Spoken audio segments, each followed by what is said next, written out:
Welcome to the worst nightmare of all.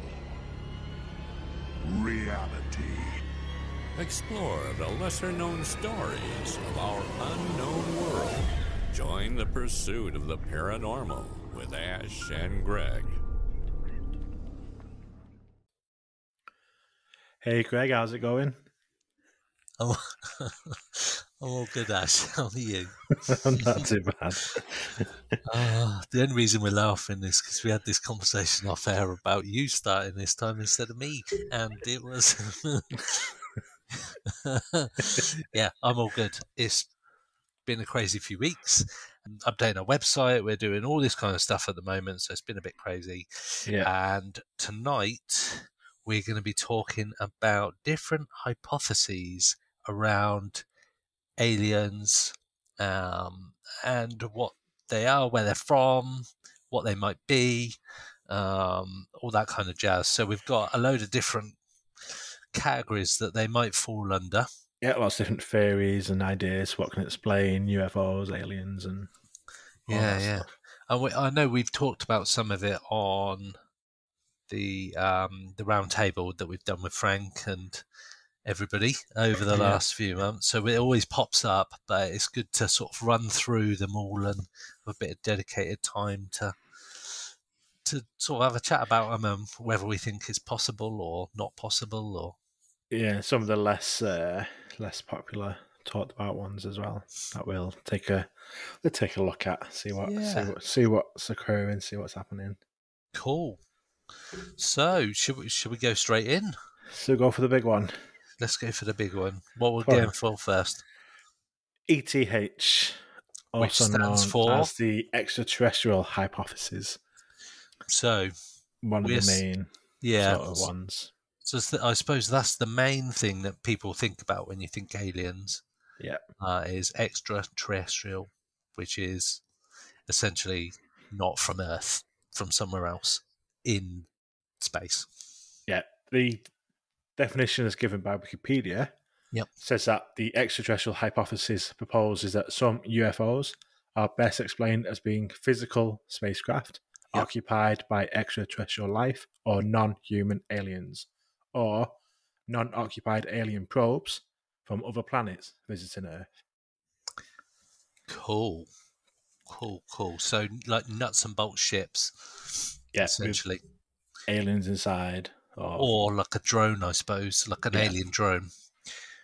So when I was growing up, everything that Hollywood was pushing was always E.T. Yeah, even like the name, the film, E.T., the extraterrestrial. Yeah, exactly. And he was an alien that came on a spacecraft. He was dropped off. What was he dropped off? I don't know. He got left behind by his parents and family. It's a bit of a shitty thing to do, really. Yeah, small alien. But Close Encounters as well. That's got the big spaceship. Yes, it has. Yeah. And I think Cocoon was a bit like that. Don't think I've seen Cocoon. It was another kind of alien film at the time, and there was like these pods that came from somewhere, I'm assuming out of space, or I think it was out of space, and they went into like swimming pools in this old people's home, and all of a sudden these old people started to be rejuvenated and started acting young again. It was as shit as it sounds. But they even made a second one, Cocoon: Return.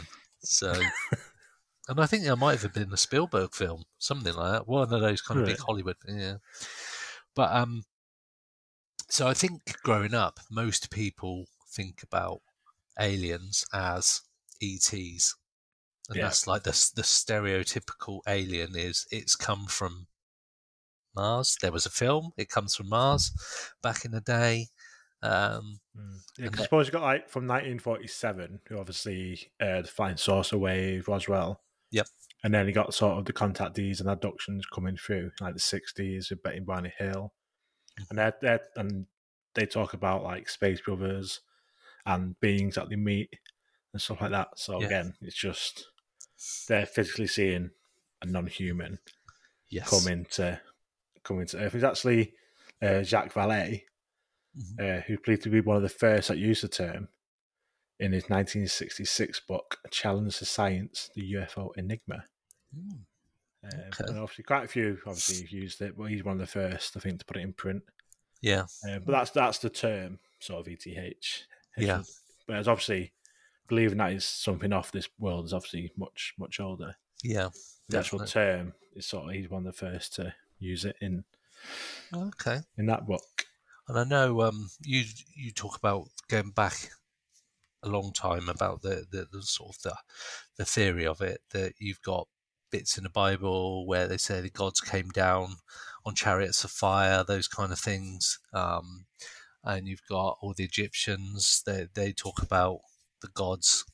And it is, I think that is your typical alien, is it comes from outer space. You only have to watch the film Alien to know that that isn't always a good thing. And it's always, like, a lot of the horror movies, for example, the way Hollywood push stuff is that you, if it comes from space, chances are it's not a good thing. So Yeah, because obviously got different sides. I got obviously that Betting Brown Hill where it's kind of a nice yes, way, weird way of putting it, but a nice abduction where you've got the other side of it where it's like the fourth kind type of abduction, or like even going to like cattle mutilation and stuff where it's sort of the more sinister side of sort of the ETH where they come into the planet and taking people against their will, doing experiments on them, mutilating cattle and horses and stuff like that. Yeah. And even like you sort of mentioned, sort of the old and ancient stuff. We're going quite more future. You got SETI, Yes. which is the search for extraterrestrial intelligence. Although I guess they're looking a bit further afield than sort of anything coming, like sort of being on Earth. But they're still, it's in the name. Yeah. They are searching for ETI. But my only problem with them is the fact that they're concentrating on a small window of space at any one time.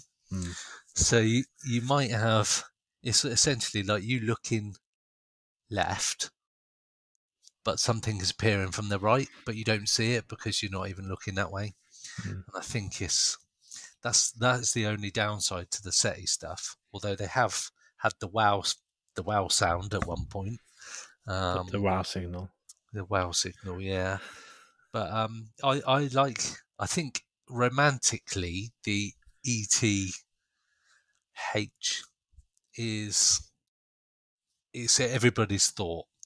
It's come from Zeta Reticuli, or it's come, like, you've got Flight of the Navigator. Have you seen that film? Yes. I don't know why I keep going to films, but it's a very good way that the image of aliens and drone craft or whatever is portrayed as something off-world. And I think that's a new term as well, that the government have used about being these craft are off-world. Off-world, yeah.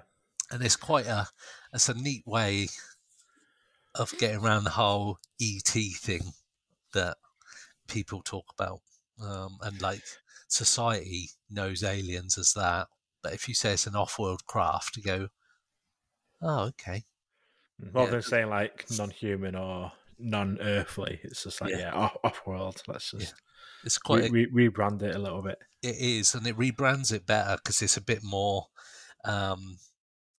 acceptable term. It's like you got UFOs, but if you turn it UAP, and it suddenly becomes a bit more science-like. It's a bit more, instead of this unidentified flying object, it becomes unidentified aerial phenomena. And you go, okay, that covers quite a few things. We're not saying it's aliens or... Yeah, definitely. And so talking about nuts and bolt craft with alien occupants, your thoughts on the Turkey footage? The cruise ship. Exactly. I mean, I've seen both sides and quite... You can see it. You can see it as nuts and bolts craft somewhere. I mean, I've looked into it quite in depth because it originally I was like, oh, that's interesting. And then someone's like, oh, cruise ship. And then matched it up. I was like, oh, yeah, okay. And then just left it alone, like literally for a long time. And I saw more arguments for it not being a cruise ship and being something weird. So I went on a bit of a dive into it. And Yeah, it's a cruise ship. It's always in that only from that place. And like guys there, it's like it lines up when the fucking ships are in the port, and yeah, that's for me. But at first look, it's quite intriguing. Yeah, it's a cool picture. Like you can see the little beings in the window and stuff, and it's a Captain on the bridge. Yeah, it's interesting. But it's just like if it was a ship, like would they just be stood in the window, like oh come look at us? Why wouldn't they be? Come and video us again in the same place on the same bit of the beach. Come and we'll come say hello to you. We'll just stand there in the window. So it'd be interesting to see what people think of that one. But I do think ETH is definitely it's the standard view of what an alien is. It's something not of this earth. I think it's what I personally would like it to be. It's coming from another life, from a different planet, exploring. They got the technology to get here. That would just be so amazing. And I think we've talked about it before, about how they would traverse such large distances. And we're not talking just small distances. We're talking like light years, which is a brain can't really comprehend how big that distance is. And that's the speed of light travelled in a year. So, and that's like nowhere near the distances that we need to be getting. Exactly. So when somebody says it's 70 light years away or 10 light years away, that's insane amount of time, considering the sun is 8.5 light minutes away.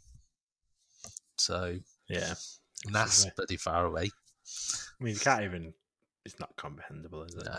No.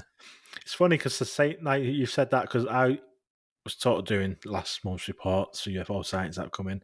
Yeah. And one of the reports made to the National UFO Reporting Centre described a light in the sky that moved at the speed of light. I was like, it didn't move at the speed of light. Like, you wouldn't even seen it move at the speed of light. I don't know what he was trying to have. It was just a way of saying it was very, very fast. It's like a little bit of an exaggeration saying it moved at the speed of light across the sky. That just reminded me then when you said that. Just reminded me. I was like, a bit of an exaggeration there. Yes, that is hyping it up a bit. It moved fast. It moved fast. But then I've thought that you could have. It's something I've talked about before. That so on Earth, a butterfly might have a lifespan of say a month. Yeah. So our life span to a butterfly, we live for thousands of butterfly lifetimes, for want of a better term. So why is it inconceivable that these aliens, whatever they might be, ETs, whatever, that they're traversing the space and universe, and they might take them 100,000 years to get here, but to them that's like a year. Time's all relative, and we're just a small speck. We've been on planet Earth for like no time whatsoever. Yeah. So I do think of it like that, and I know there's wormhole theories, and you bend time and go from A to B, and it's literally a mile away or something like that. But cool.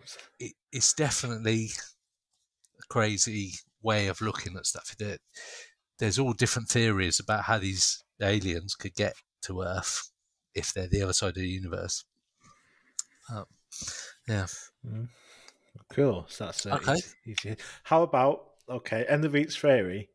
We'll either do a thumbs up or thumbs down if we think that is a likely possibility. Okay. To explain aliens or UFOs. So on on 3, thumbs up or thumbs down for ETH. 1, 2, 3. 2 thumbs up. There 2 thumbs up. Yeah. 2 thumbs up. Yeah, I think. Yeah, I think the stuff that we'll find on Mars and all this microbial stuff is just.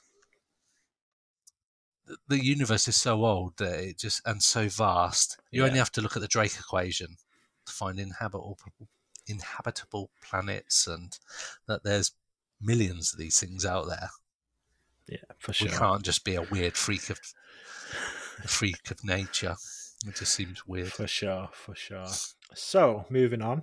Yep. The next theory is something that we talked about quite a bit on the podcast, quite often, is ultra-terrestrial, aka interdimensional. So this hypothesis is a theoretical concept that... I'm trying to read this word on this description from Wikipedia. I don't know what that word is. Okay, so it's a concept that says, I'm guessing that's what the word means, says that UFOs are potentially a result of other dimensions that coexist separately alongside our own. What do you think about that? Yes. In a word. But yeah, we've done this so many times on the podcast that a lot of the phenomena that we're seeing, that the fact that these objects or aerial phenomena just appearing, disappearing instantly, but don't seem to go anywhere. They just vanish and then reappear, and interdimensional ticks that box. Although I know we have spoken about the fact that interdimensional is quite a neat theory that just sort of covers. It's a very handy way of explaining it all. Yeah. If you can't think of anything else, interdimensional just ticks that box just to give you that option. Yeah. Like, isn't zero evidence or anything else, but yeah, interdimensional gives you that little bit of, possibly. And that covers off Bigfoot, all those kind of things that we've talked about. Bigfoot in the UK. I'll tell you what, it just goes to another dimension. Yeah. Through a portal, or however it might do, just gone. Yeah. So, a bit of history on ultra-terrestrial hypothesis. It was advanced by UFO enthusiasts such as Meade Lane, John Keel, J. Allen Hynek, and Jacques Vallée. Proponents of the interdimensional hypothesis argue that UFOs are a modern manifestation of a phenomenon that has occurred throughout recorded human history, which in prior ages were ascribed to mythological, or supernatural creatures. So, again, going back to it, because it's explain a lot of things, they're talking about maybe dragons or sort of lots of different religions have all different creatures associated with it. Yeah. Could they be coming from a different dimension that could explain why they saw them back then? Yeah, and absolutely. Don't see them now. Yeah, it's quite neat, and it ties up a lot of loose ends on a lot of things. But I like it. In the paranormal world, it also interdimensional sort of ticks off the paranormal side as well. So ghosts, when we're doing a spirit box and we're getting these voices through, or EVPs of things, are we hearing spirits of dead people, or are we hearing like an interdimensional voice? Something that's with us, we just can't. We're living on the same plane. Yeah, so they're living on Earth with us, but in a different dimension, so we don't interact with each other. But when we're using different technologies, we're closer than ever before. And I like that theory. I think it's cool because we talked to a couple of people where they've seen sort of portals and they've seen the other side through the portal, seeing someone looking back at them, from a different time or different sort of landscape in the background behind them. It's both a surprise each other to be looking at each other. They could be existing with us, but obviously we're not aware. And then for some reason, some areas there's a crossover, and that's why we get these weird shit happening. And the classic one is Skinwalker Ranch. Portals opening up there, things coming out of portals. There's one of the family that were there at the time. They saw a portal open up, and there was what appeared to be like a Native American guy just standing the other side of this portal. It wasn't somebody in our reality, our dimension. John Keel's got a bit of an interesting thought on this. So he says that he abandoned the ET hypothesis in 1967 when his own investigations disclosed an astonishing overlap between psychic phenomena and UFOs, the objects and apparitions do not necessarily originate on another planet and may not even exist as permanent constructions of matter. It is more likely that we see what we want to see and interpret such visions according to our contemporary beliefs. He argues that a non-human or spiritual intelligence source has staged whole events over a long period of time in order to propagate and reinforce certain belief systems. Keel used the term ultra-terrestrials to describe UFO occupants he believed to be non-human entities capable of taking on whatever form they want. So that's quite interesting. Like, say, Bigfoot, if they're taking on different forms, like, they could have gave himself a different form 1,000 years ago to what they were seeing back then, to a different form they take on today. And when like the sort of trends change in what's being reported, different shapes of UFOs, that could be these just sort of moving with our times, to make them appear differently to how they make us want to see them. I like that. I like that theory. So that's pretty interesting. So are they following us, or are we following their trends? So are they changing based on like modern, I don't know, modern thinking? I'd say so. Yeah, like it appears that they're getting different technology as we're progressing. Yeah. It's like years ago, it'd be like sort of like described as like a hot air balloon type ship or airship before there's planes, and then they got planes. Now it's like, it's like just a more sleek, faster plane. Then obviously we develop our air technology. Now it's Tic Tacs. Yeah, it's just ahead. And when we develop our next supersonic type of plane or whatever, might be a different type of UFO that starts appearing there. So I've always sort of like keeping that one bit ahead. Yeah. So it's always something unusual that we're seeing. So the people at the time can't describe what they're seeing. Yeah, at that stage of technology. That's actually a really good way of thinking about that. I suppose, yeah, and I suppose, do you think that they might be doing that, so that we can't describe it fully, so it's always just out of descriptions range as well as what we know of, but also the fact that they're kind of showing us like a future version.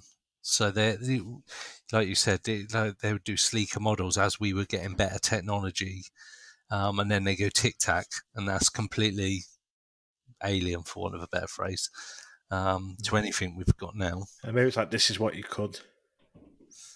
This is what you could do. Just we can't tell you how to do it. Just this is where you need to go next. Yeah. This is possible. Yeah, could be that they're showing us the way forward by showing us what is possible. And you always keep it that bit ambiguous, so it's not like everyone's gonna take it. Like you still get the people called nut jobs or whatever for. It keeps that kind of it keeps it at that point, and you go, "There's no way you saw something that looked like a tic tac. Are you mental? Were you drinking?" That kind of it always keeps that crackpot element there, so it's not quite believable.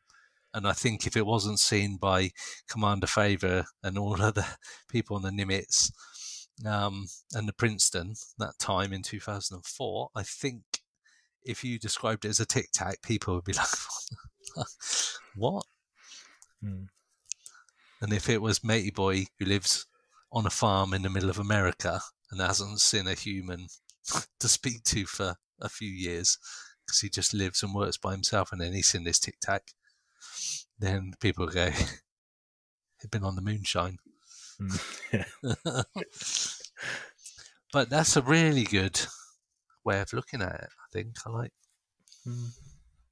We always say like we are guided with technology, like they slip a bit of or certain information to like certain people to then develop that sort of like invention that they suddenly get the idea for, and that pushes us forward. Yeah, could be. One other famous person that sort of had this sort of take on it is J. Allen Hynek, Mr. Hynek, and he considers the theory and says there could be other universe with different quantum rules or vibration rates. Our Our own space-time continuum could be a cross-section through a universe with many more dimensions.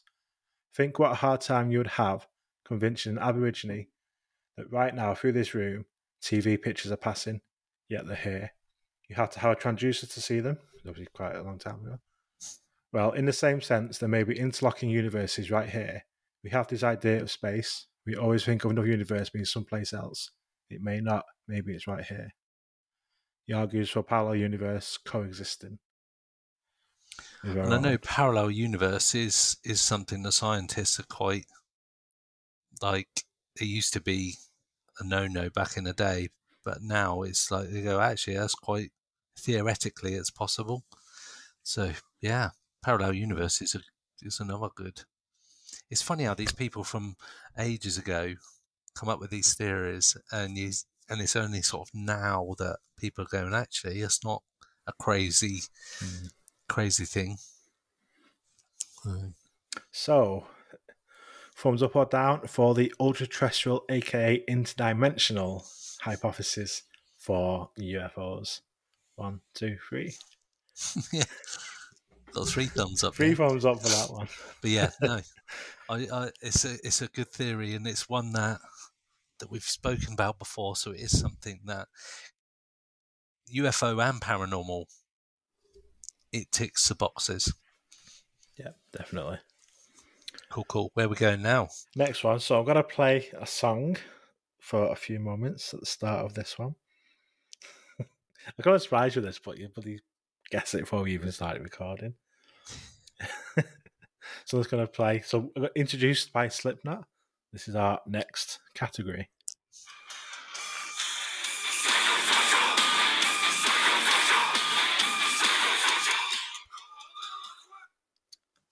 Should turn the volume up a bit more. But yeah, so it's psychosocial hypothesis. Yeah, which was by Slipknot. I blew you away with my heavy metal knowledge there, Ash. So again, a little bit of a sort of definition. The psychosocial hypothesis, abbreviated PSH, argues that at least some UFO reports are best explained by psychological or social means, and is particularly popular among UFO researchers in the UK, such as Dr. David Clarke, Hilary Evans, and many of the contributors to Fortune Times magazine. The PSH builds on the finding that most UFO reports have mundane explanations, like celestial objects, airplane lights, balloons, and a host of other misperceived things seen in the sky, which suggests the presence of an unusual emotional climate, which distorts perceptions, and the perceived significance and anomalousness of merely terrestrial stimuli. So basically, misidentification. A long way of saying misidentification, whether subconsciously or just blind out, seeing Venus, it looks weird, and they think it's going to be a UFO. Yeah, Venus is one of the most misidentified objects in the sky because it's so bright, and people seem to think it moves because they look a few minutes later and it's in a different part of the sky. And being someone who uses a telescope every now and again, those planets move quick. It's surprisingly quick. Yeah, when you look through a telescope, it's mad, isn't it? Like you don't see it, but like you fix it with a telescope and then go back like literally a minute later and it's gone. I'm like, the fuck have you gone? You can watch the moon just go straight past the telescope as you zoomed in. It's crazy. And I do also a bit of astrophotography. So, and if you do you've got your camera zoomed to infinity, anything longer than about 15 seconds in the sky, and you start to get star trails. So it starts blurring through the motion of the Earth. And people don't think of it as like 15 seconds. That's crazy, but it is surprising. It is surprising.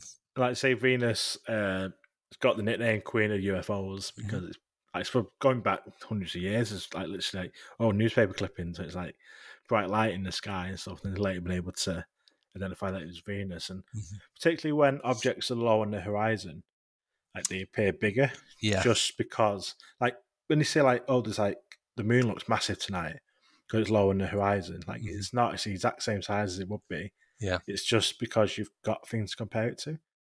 So because Yeah. you can compare it to trees, houses, and stuff in the background, it appears bigger. Whereas the moon on the horizon is the exact same size as the moon at Yeah. 12 degrees up ahead above you. It just looks massive because of you've got points of reference to it. So we get the same with stars, especially planets don't twinkle, stars twinkle, Yep. change colour, look to be moving about.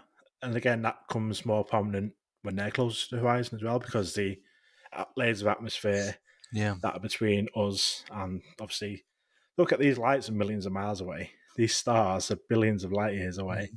We're seeing that from many years ago. So forget that light is travelling all that way and then coming through the many, many layers of atmosphere of this planet, and that can make it twinkle, make it get bigger, brighter, change colour. So you're looking at this light that appears to be jumping about, moving, changing colours. Mm-hmm. You think, wow, what the hell's that in the sky? So it can be commonly misidentified. Definitely, because I look up at stars a lot, and I have to do a double take, and I have to watch this particular star for ages just to sort of refocus my viewpoint, because sometimes it looks like it's moving or it's moving across the sky, but actually it's not moved at all. And you're moving as a person, you're looking up and you're misbalancing. And Yeah, so when people like taking a video on the phone of a light, oh, the light's moving. It's not. It's your mobile phone that's moving. I was holding it steady. You cannot hold it unless yeah, you're sat on a tripod, not touching it with your hands. Then that is your phone moving. It's not the object moving. especially at night as well, Yeah. with the lower speeds of the aperture on the camera. Classic on a mobile phone. But yeah, you've got things like the ISS and Starlink. Starlink's a classic. Yeah. So even now, you get numerous reports every month, and it's like same description of multiple star-like objects or sat-like objects, but 30 following each other, disappearing into one point. It's like it's Starlink. Yeah, if it's not moving direction, apart from going in one direction, chances are it's a satellite. If it moves across the sky and changes direction, chances are it's not a satellite, it's something else. But Starlink is something that comes up many times on UFO groups online. It's like, it was definitely Starlink. And they go, no, it wasn't. There was loads of them. Yeah, it was still Starlink. Yeah.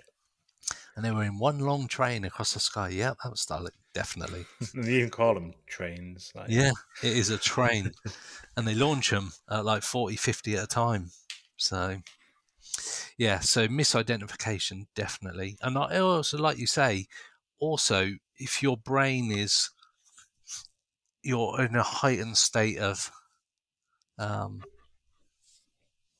excitement for what that you think you're seeing something out of the ordinary, and your brain's going, yeah, you are,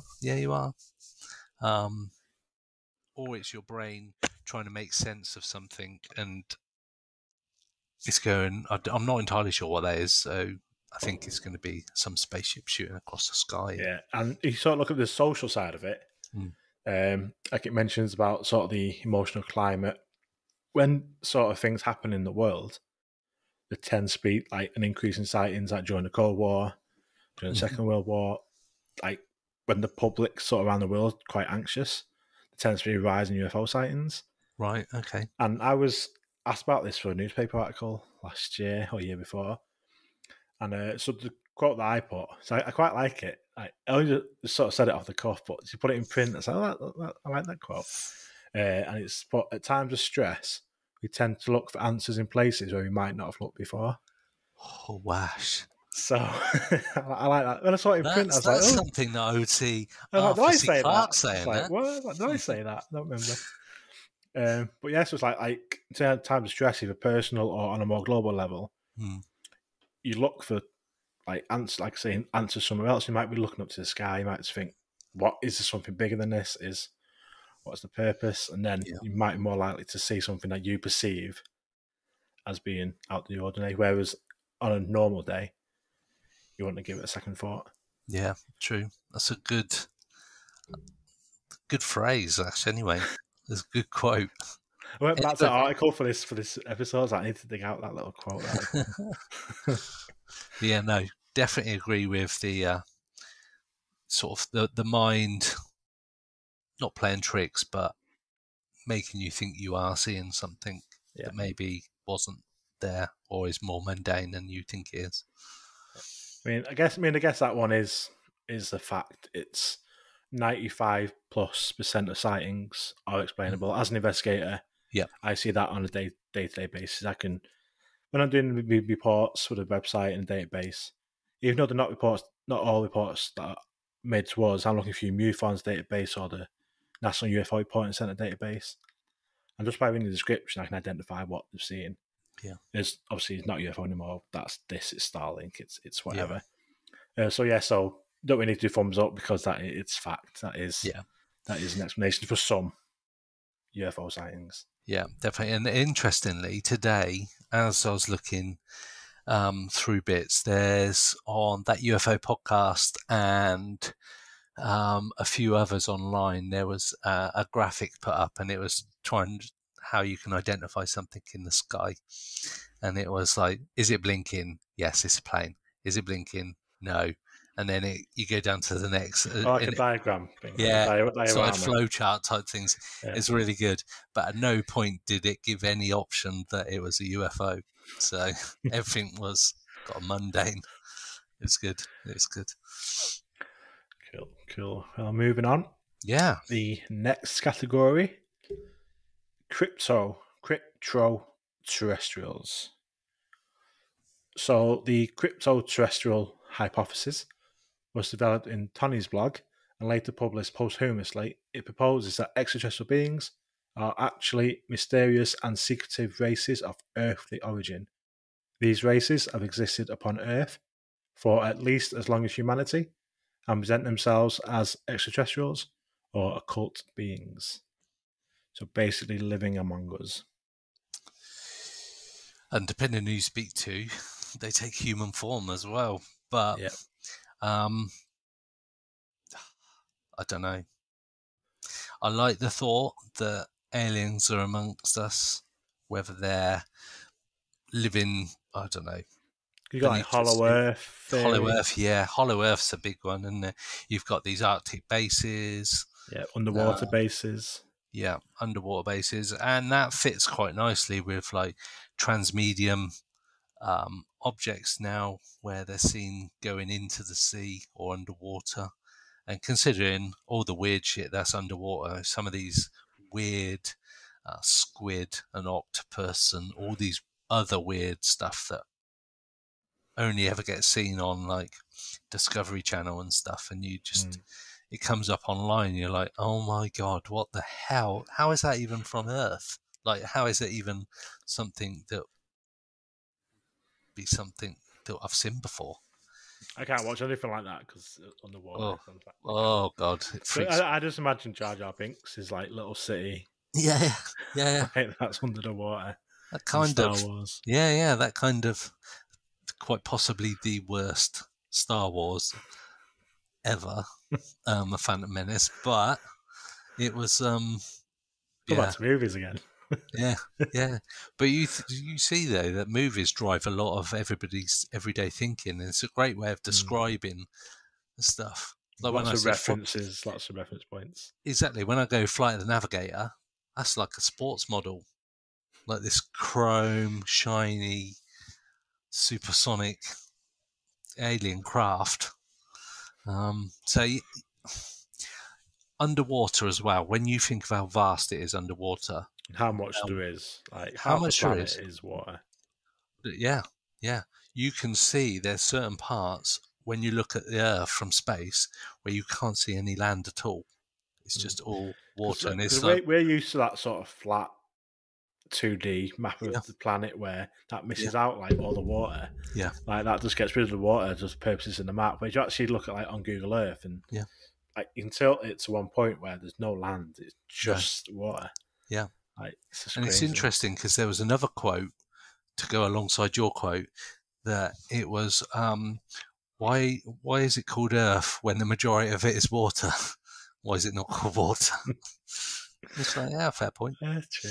Yeah, but yeah, I think I read somewhere that we've only explored like 5% of the sea,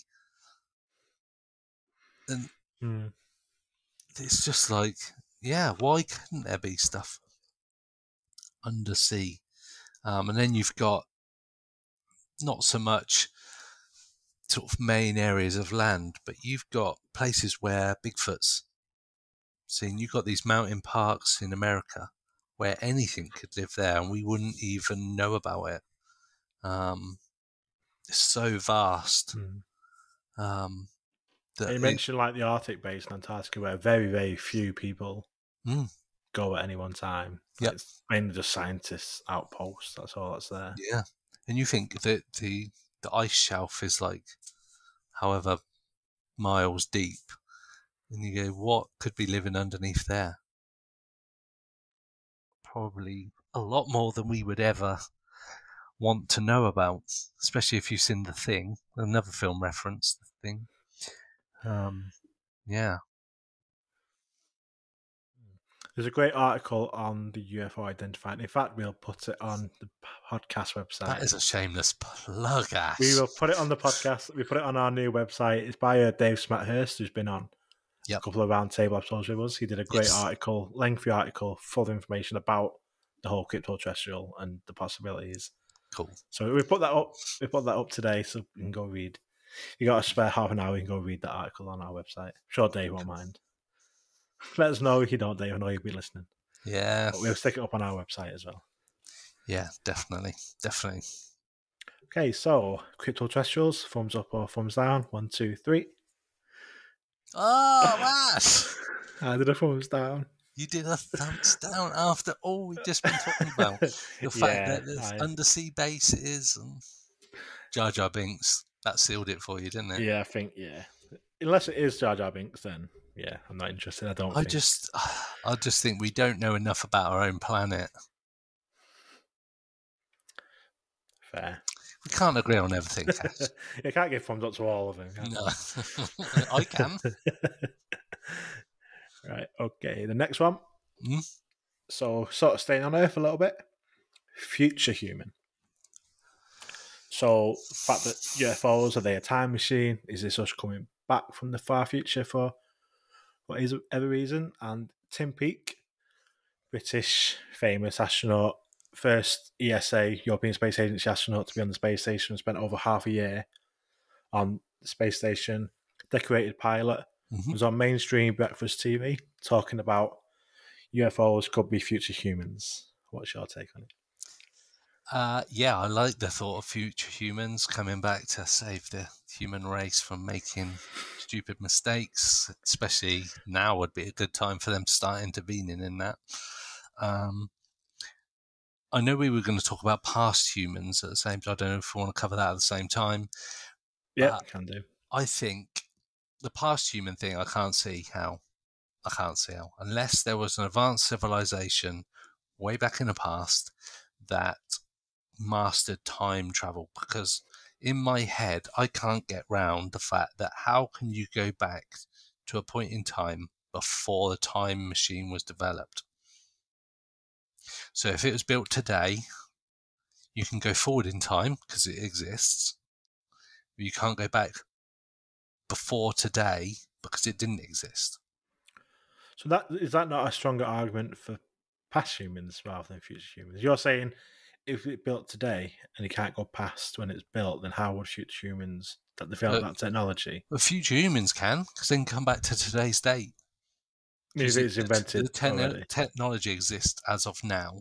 Okay. As of this podcast now, but they couldn't go back to see us filming and recording previous episodes as they happened because the time machine didn't exist from before this point. So unless time machines happened tens of thousands of years ago, which is possible,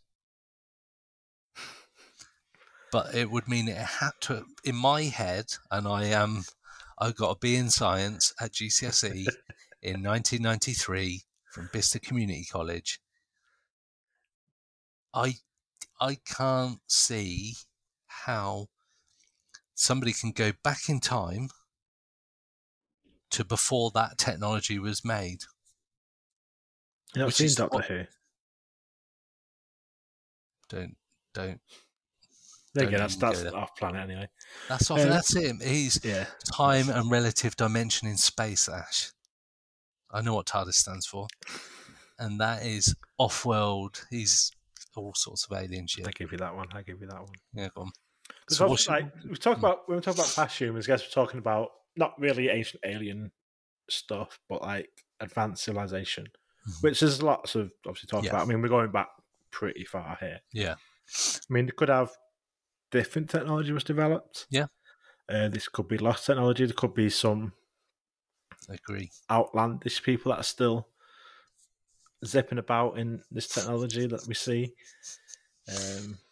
Yeah. They might go to a point, obviously, where their world ended, whatever happened, and they're going beyond that to see let's see what's happening 200,000 years in the future. It's a possibility. I think the future human thing is quite it's almost a bit like the interdimensional. It fits something. We're not saying it's aliens, we're saying it's us. So we're getting rid of that whole alien thing, off-world stuff. It's not off-world. There's no such thing. What we're saying is it's actually future us. That gets rid of all the science people going, wow, it can't be an alien spaceship coming from Mars. It can't be that. So future human is a very convenient, but I like it. One argument, I think I probably have talked about this before, where obviously the typical grey alien that's gets seen. I was listening to a show with an anthropologist on. I think I've talked about it before in the podcast, but anyway. So he was saying if you follow our background of how humans evolved, we evolved to become intelligent because we stood up on our 2 feet. Because every other creature walks on 4 feet or more.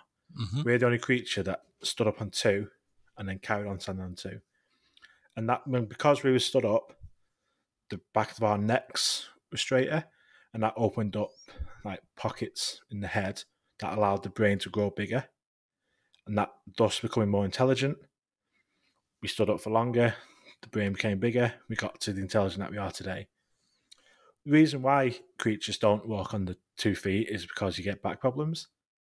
So it's just easier to walk on 4 feet. So humans as a species have inherent back problems. Mm-hmm. But that was the offset of the back problems were a good enough trade-off for intelligence. So that was why, like, as we evolved, the evolution chose to stand up with back problems rather than staying on 4 or staying like sort of like 4 feet, but not developing intelligence. So that's how we evolved to where we are today.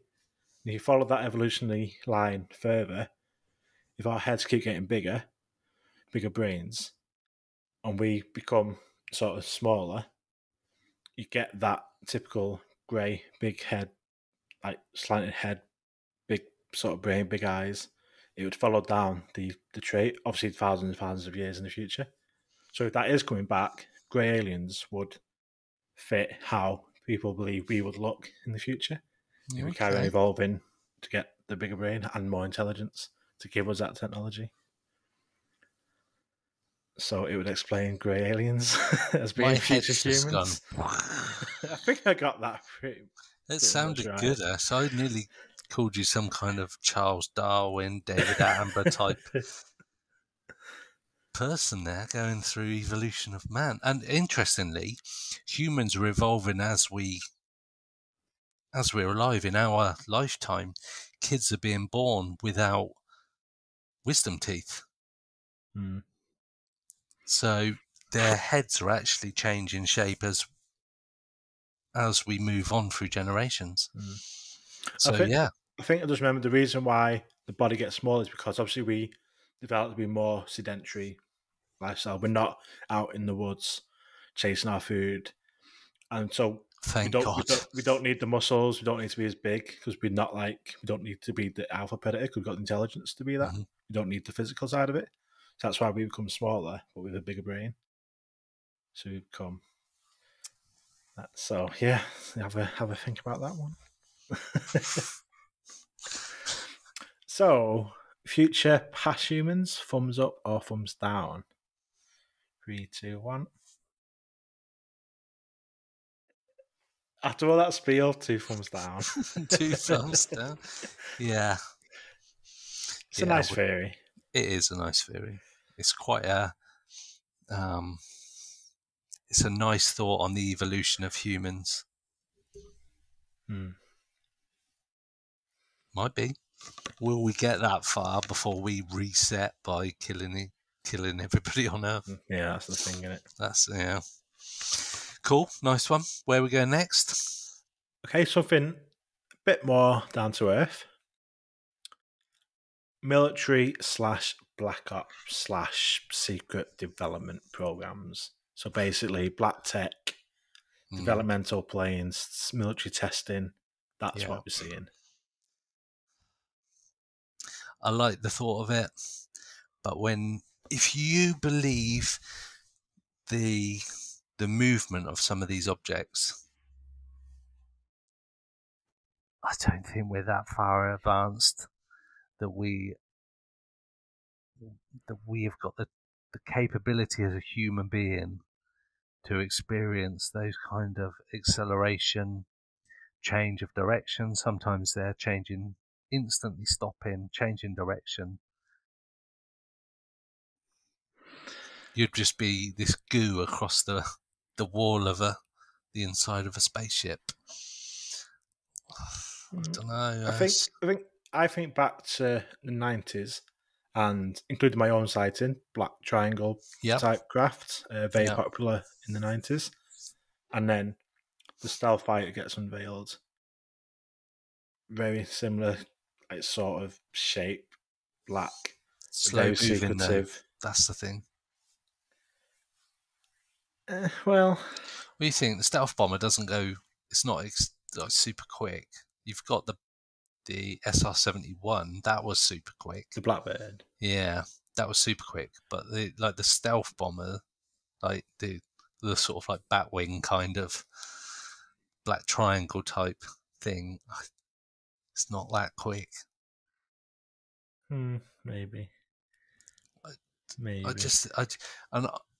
watch like the history of Area 51, like when it was at Groom Lake and they were using it as a test site and how they were building it up and the way they were designing aircraft and such like there to get the Blackbird and the B-2, the different stealth bombers, and I just don't think that we're that far advanced. I would say we're definitely decades ahead of what we see now. I get that. But decades ahead, is that enough to be going from like 80,000 feet to undersea, essentially, and within a second or two? It just... Maybe. It's advanced drones of some kind, I would get, but military tech, I think if it was military tech, the wars would have been over before they've even started. That's my whole theory about like Russia having alien technology and all these advanced weapons and drones. And I know they're using drones at the moment in Ukraine, but there's nothing sort of otherworldly about their technology. You see, the troops are not even sufficiently rationed.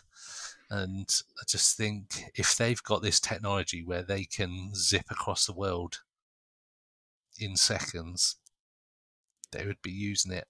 Putin would be showing it off right now, I think. That's what I get. I can't, and like we talked about, I can't see it's a foreign adversary,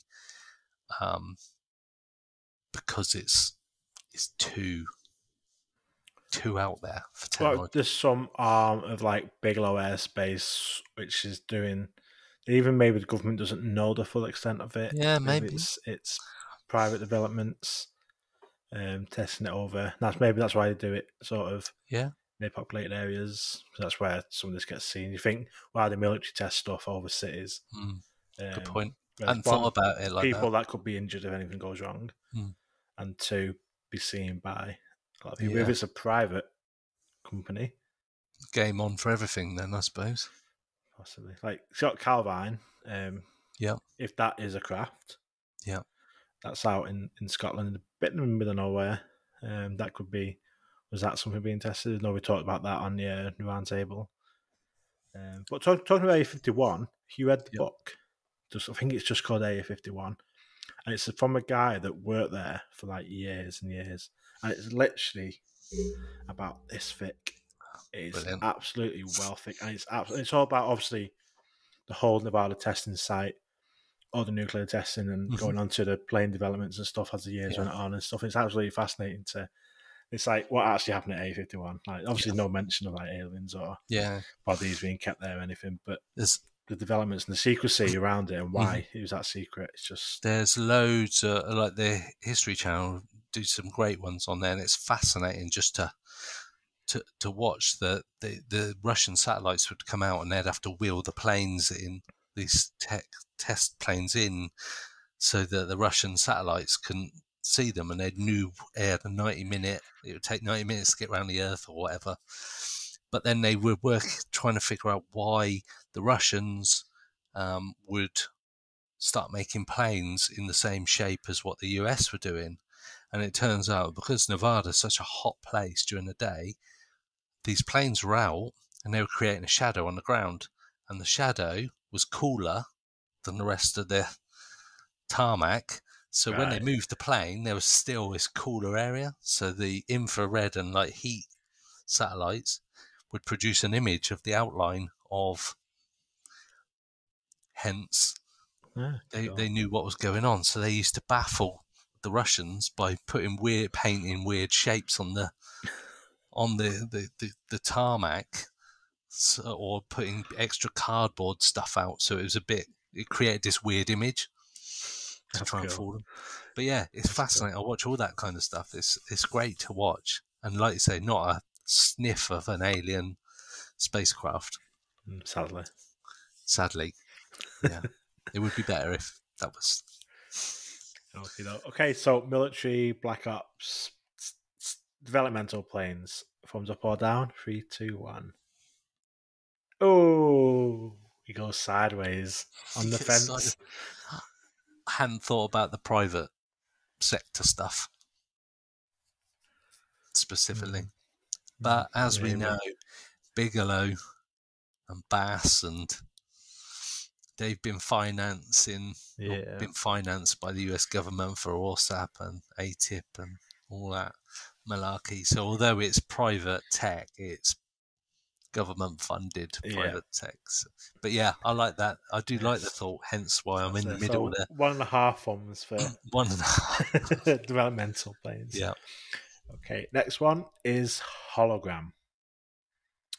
So we're sort of getting into Project Bluebeam territory a little bit with this. This is basically the conspiracy theory that the government has this technology. Well, they do have the technology to show things that aren't there.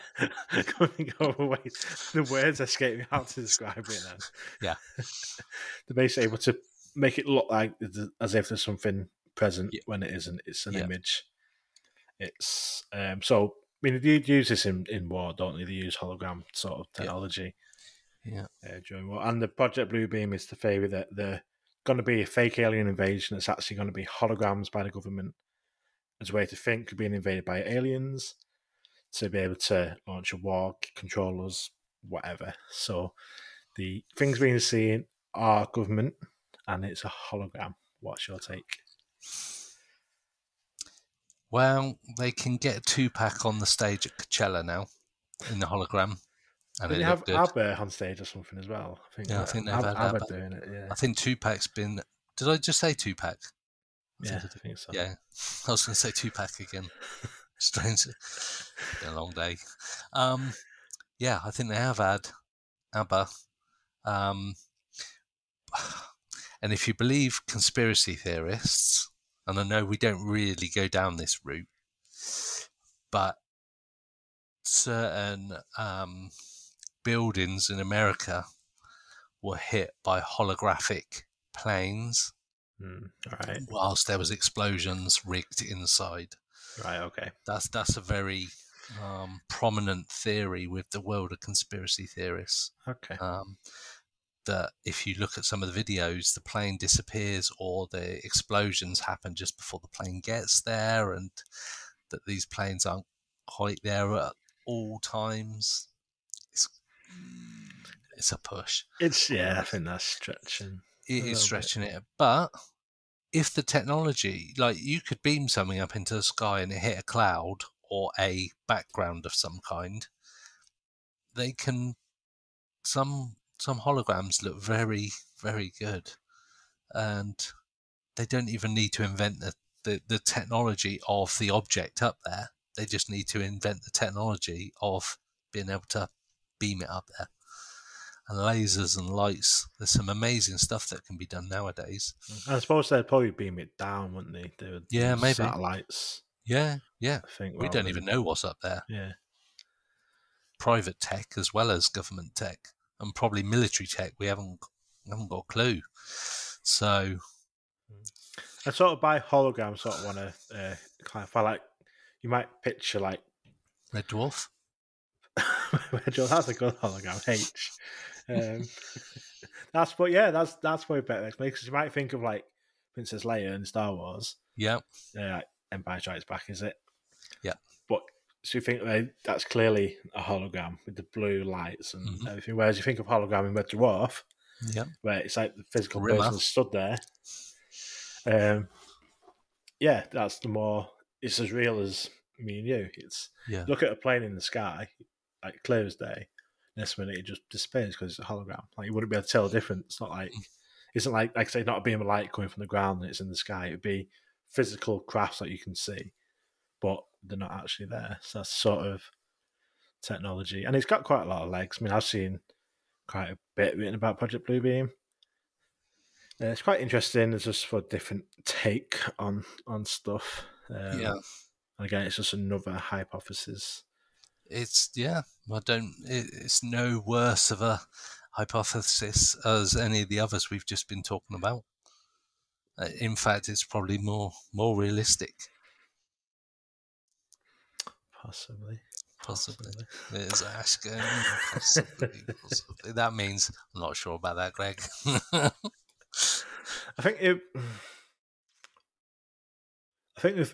I suppose with any of this stuff, the amount of people that must work on these programs that are keeping stum, like totally. But are they? Because if you believe people like Bob Lazar, and they can't compartmentalize everything that's being built. So you're building this bit, but you don't know, and then the person in the laboratory next to you is building another bit, but neither of you know what the two bits do together, even if they do go together. But somebody knows the whole picture, and you've only got one part of the jigsaw, so you could never know the full picture. True. So it all gets assembled out of your line of sight. And I think Bob Lazar mentioned it, that they would take all the stuff and then like blinds, you wouldn't be able to see what was being done with all the bits that you'd taken. It was just taken from you once you'd done your job on it. Maybe.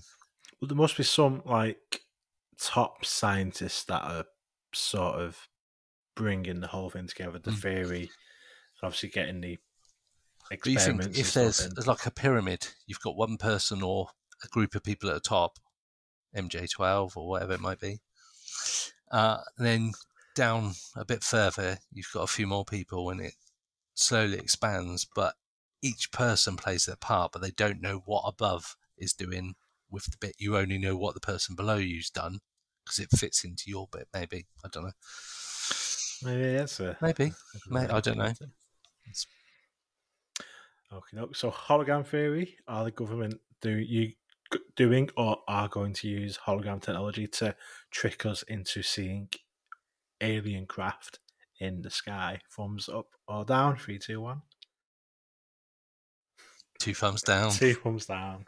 Yeah, it's a bit of a stretch to me, but who knows? We might have already seen stuff like that, and we. Since COVID, like sort of catapulted Project Bluebeam a bit more into like sort of wider knowledge, because they're saying that COVID was like a precursor to seeing how much they can control people. And then massively. 10 years, did they then do Project Bluebeam? They know that the people will sort of follow the instructions and lock down and do what they're told because they got this risk. Whereas the last couple of years, the risk has been COVID. In 10 years, that risk could be aliens killing them. Very famous 3-word, I don't know what you would call it, strategy. Problem, reaction, solution. You create a problem, COVID, you get everybody's reaction. Oh no, we need to essentially lock ourselves away from everybody else. And the solution is that they've got what they wanted. They control you without them really doing anything, because you go, actually, I'm so scared of what a possible outcome is that I'll just do whatever you tell me. And that's the conspiracy theorist in me. That's what it talks about. You create a problem, like some warlord somewhere. You create this particular problem. He bombs somewhere. Everybody goes, no, that's not good. Let's get in there and get him. And all along, all you wanted to do was get in there and get him anyway. Yeah. So that's a way of controlling people. Still thumbs down on the hologram. Still thumbs down. Okay, moving on to our last one, and this may have us pondering our very existence as we look at, I suppose, on the wider scale as well, is the simulation theory, the Matrix. We are living in a Matrix, and UFOs, aliens, whatever they may be, are either put there purposely to say, oh yeah, look at this, or are they a glitch in the software? Are they blips of code that we're seeing that shouldn't be there? Or some programmer having a play and putting them in there to see reactions? Wow. I like the thought of this. I do like the thought.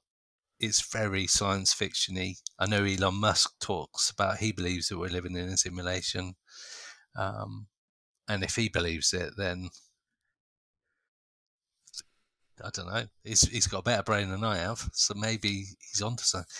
But it just doesn't fit, except for deja vu, the glitches in the Matrix, Mandela effect, all that kind of stuff.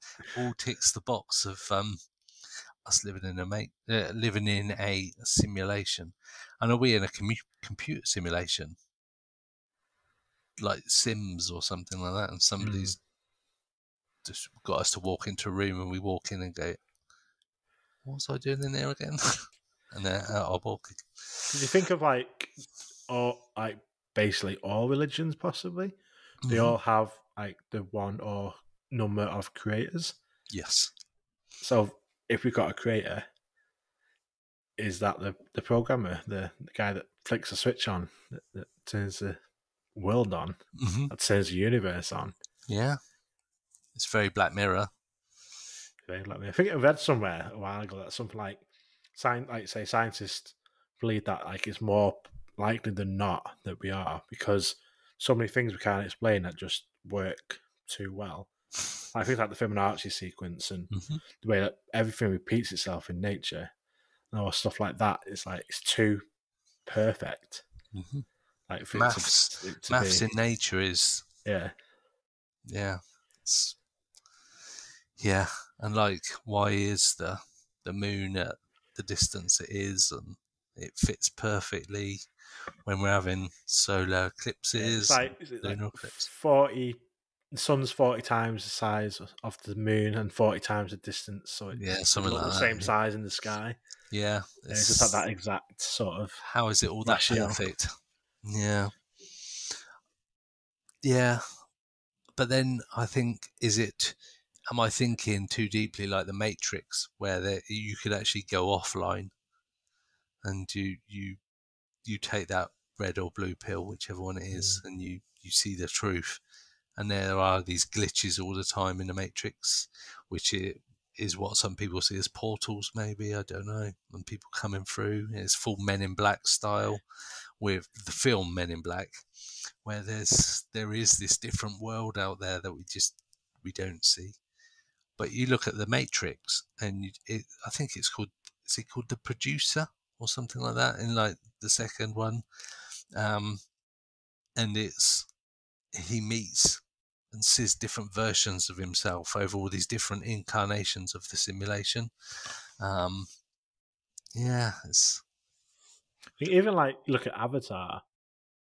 Hmm. I mean, it's sort of a different approach to it, where you're sort of programming, like, because it's similar to the Matrix, where you're choosing to go into that world, but obviously you're just not aware once you're in there. Yes. So like, it could be like a computer game where you're controlling you, but the person in the game doesn't realize it's a game. They think it's the real life. It's only when the game ends, you die or the game ends, and then the person controlling it is finished. You're like, oh, it's just a game. So we could be us outside this world, putting ourselves into it, but once we're in, we don't realise we're in it out of it until we get out of it at the end. Bit of a shitty game at times. I'm not that- gonna lie. Some good levels. Yeah, definitely. Some good stuff. Yeah. That's a really once you're in there, you don't know you're in there. Oh, I like that. I say the Matrix is like you can either forget it all and like sort of go back in, or have the knowledge. I think could that also explain like with EVP or things like that? You're hearing maybe there's someone walking past the room that the server's in, and you can hear that voice, and that's what you're catching on EVP. I'll be like looking around. What's that knock? Is somebody just whacking the side of the server to get it working again? Just put his cup of tea down on the table or something. That's what we're hearing. Could be. When you hear someone banging, that's literally someone tapping the tower on the computer. I like that. Or you hear this loud bang in the sky and there's somebody just like tapping the microphone or something. I'll tell you what, that's a good theory. I like that. Yeah. And some guy's just been sacked because he's creating this nightmare. And there's the server around some of these poltergeist houses and around Area 51. It's like somebody just going wild with things, whacking on things, and go, look at this reaction to everybody. And they just got a little microphone going, we can hear you. Get out. Why not? It could be. It's as crazy as any other hypothesis that we've discussed tonight, I suppose. I'm thinking about it now. I'm like, because there is a film, isn't there? The Ryan Reynolds film, Free Man. Is it Free Man or Free Guy? Yeah, Free Guy. And he sort of wakes up in this. I didn't like that. No, it was shit. I turned it off. It had the potential. So this is really interesting. No, it's shit. Yeah, it is shit. It's shit. It's shit. Could have been so much better. It could have been so much better. Like the new Matrix film, that was shit as well. Just left it alone. Leave it alone. Thumbs up or thumbs down, then, Ash? So, simulation theory. Ooh, 3, 2, 1. Ooh, I'm thumbs up. Greg's thumb down. You don't think so? No, I think it's too much of a stretch. But then I don't know. I might go to sleep and wake up in the game, outside the game, going, "You're a fucking idiot, Greg. I thought I'd controlled you better than that. I was giving you all those signs all the time that you were in a simulation." And maybe it's like a game. It's like if you realise before, like the end, you can get out and it's like you win the top prize of the jackpot or something. If your sort of character Yeah, realizes before like the actual end of the game. Then he goes to that higher plane that people talk about. maybe Is like the next level is actually like the heaven world out of the game. or whatever. It is. Yeah, this eternal greatness could be. Just another take on it. Still thumbs down. Cool. So yeah, I think that's our list. Yeah, I think we've smashed through those. So what's your most likely then? Go on, pick on the spot. Out of all them, what's your most likely one to explain aliens/UFOs? Interdimensional I beings. knew you were going to say that. Is that a cop out though?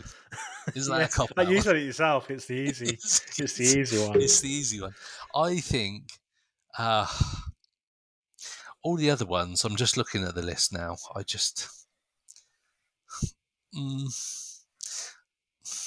the ET theory, just the fact that from another place in the universe is I suppose probably more likely than any of the others.